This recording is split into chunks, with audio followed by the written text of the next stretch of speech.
Hey, Sub here. Wanted to do a little bit of engine talk with you guys, and not car engines, because the only thing I know about car engines is whether the little light's on or not. But game engines and kind of what a game engine is, what it does, and what it means to move from one engine to another, specifically in the case of Warzone, because right now there's a lot of dissatisfaction with the way the movement and other features of Warzone are integrated, and kind of how omni movement has moved forward in some ways, and kind of more sideways or even backwards in others, when it comes to playing Warzone. And so um, a big complaint that comes from this that I've seen personally has been people saying, "Oh, let's just go back to the Modern Warfare 2019 engine. Let's go back to IW8, which is what it was called, and that'll solve our problems, right? It'll feel snappier, it'll feel better. We won't have these problems that we have now with movement and delays and all these other things that were kind of introduced alongside MW2." So when I see that, it kind of irks me a little. It's one of those things that's like it just irks me because it tells me that you don't really understand what's going on and why we're dealing with the things that we're dealing with. And so that's what I want to talk about right now is kind of what is going on with the engine, why that matters, and why it doesn't matter. Okay. So MW 2019 introduced the IW8 engine, and a lot of people praised the way that it felt, right? It was snappy, the movement was crisp. There were a lot of ways that you can use the movement, and elaborate on it. And then there were a lot of features that kind of went along with that that people enjoyed, right? So MW 2019 was by and large well enjoyed by most players for a duration of its life cycle. And on top of that, you had Warzone came into being, right? And so one of the things that happened with Warzone is Call of Duty started had a new idea of let's continue a game on year to year instead of ending support and starting over, which is how they've done it for the last, 17 years. And so what we came up with was the idea of integrating into Warzone the new game, in this case, Cold War. And it was a complete disaster, as we all remember. It took a while for them to hammer out the problems and the bugs it created. But they were able to bring a new map and bring new guns and whatnot into the game that wasn't intended. And then they did it again in Vanguard, right? Which also had its own growing pains on that integration. As a result, you kind of ended up with this bad taste in our mouths of what happens when a new game comes out. Warzone becomes a big mess, and the reality is the engine, the underlying architecture, was not designed for that. It was designed to be a standalone game. And so when you say let's go back to that, um, we have to kind of understand what's going on, what an engine actually is. Like, what would that be, right? So what the engine is in a game is a combination of sort of basic framework in code that people will use year over year, so they don't have to start from a blank from scratch, right?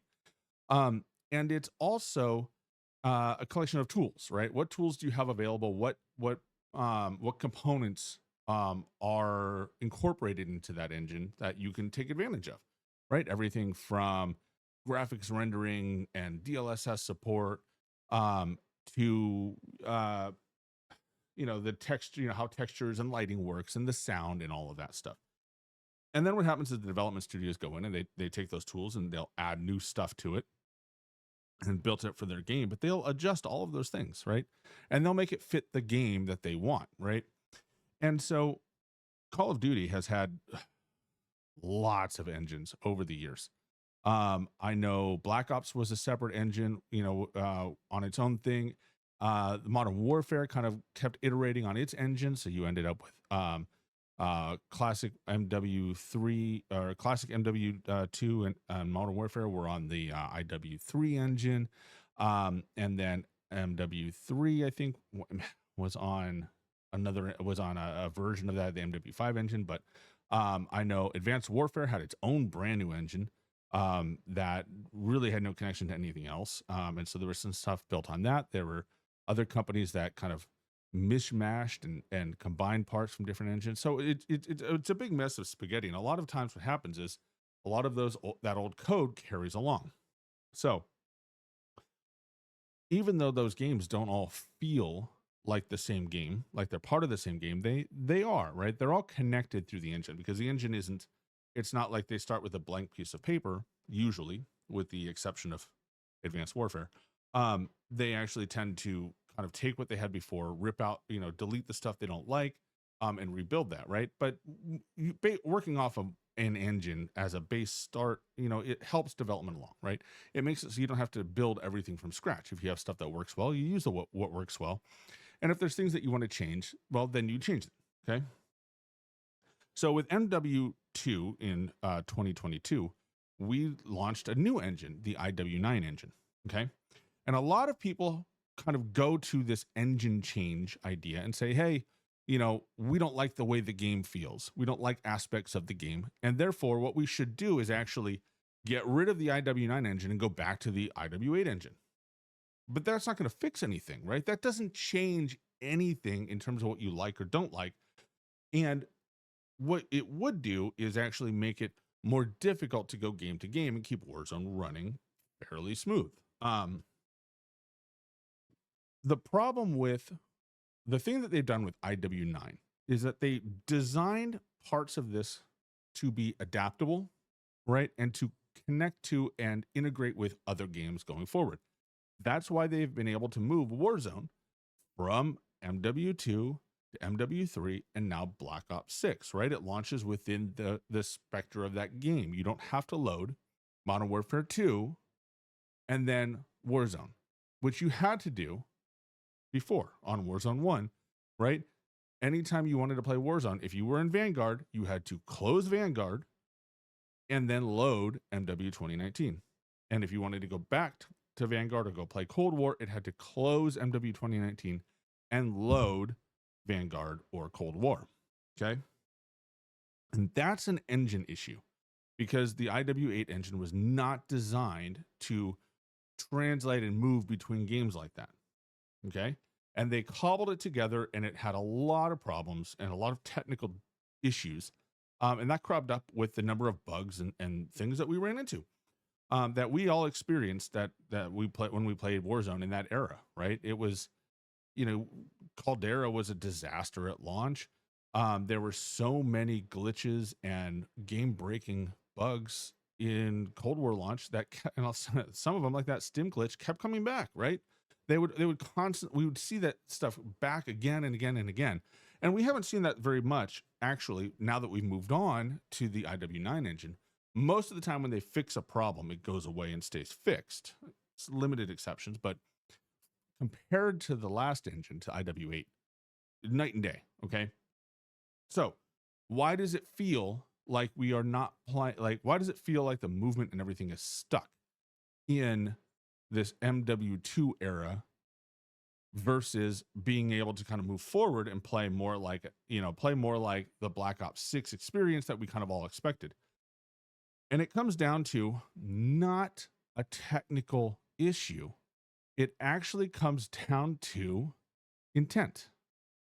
All right. So T Captain X posted this, was it yesterday, I think? And he talked about looking back at MW19 and kind of how that look and the feel, especially with movement and weapon swaps and the lack of aim sway and all of those things that kind of were introduced to us in MW2.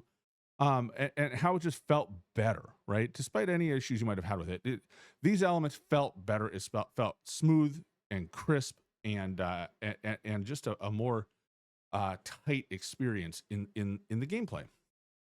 And he actually got a response from Matt Scrontz, who is one of the lead developers of Black Ops 6. And he talks about how, if you look here, he talks kind of about how he's never personally been a fan of spamming jump during combat, and how Omni movement was designed to have the sway and bob when jumping by default to ensure that wasn't the most effective tactic during engagements.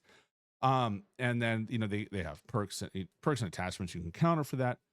And how some of these things, and then the snaking issue, right? Like trying to defeat the movement kind of spam or movement glitches, I guess, that people take advantage of, right? Similar to how people used slide cancel or in MW 2019, they kind of try to get rid of that.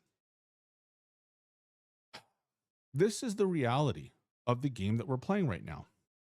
It's not an artifact of Modern Warfare 2. It's not an artifact of Warzone 2.0 that's left over because of the engine.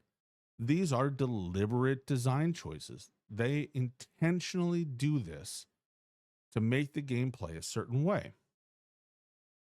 And that's something that I think as a player base, we need to be aware of when we critique the game and we voice our dissatisfaction about these elements or our satisfaction. Take your pick, right? You can go either way. But the reality is it's not the engine. Okay. This stuff isn't left over because of some technical thing that happened in Modern Warfare 2. This isn't some leftover debris from a previous game. This is an intended mechanic and an intentional design that's supposed to do a certain thing.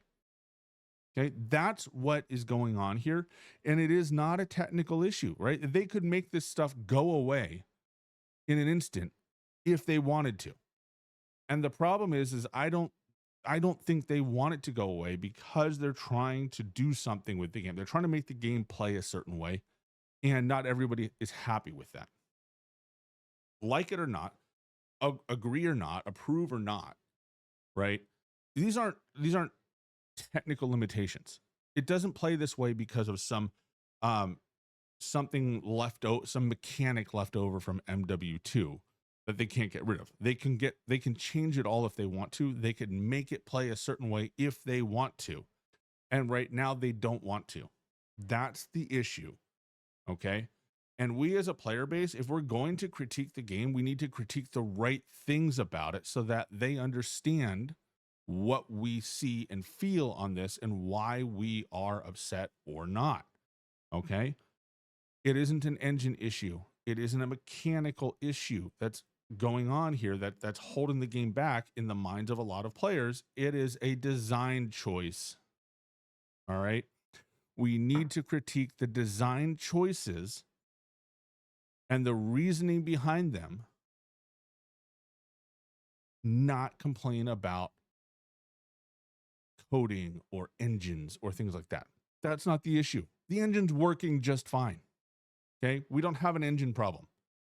We have design problems, or we don't, depending on your preferences. But these are design things. These are changeable, not engine things. Okay. And that, I think, is the most important thing that we need to keep in mind as we talk about the game. What's a design issue? What's a mechanical issue? What's the difference between the two, and where should it be changed? In this case, if you don't like the movement or elements of it, you need to discuss the elements, right? It's not technical, it's design. Discuss the design. Okay? That's what I got for you. I'm going to catch you all on the next one, and see you.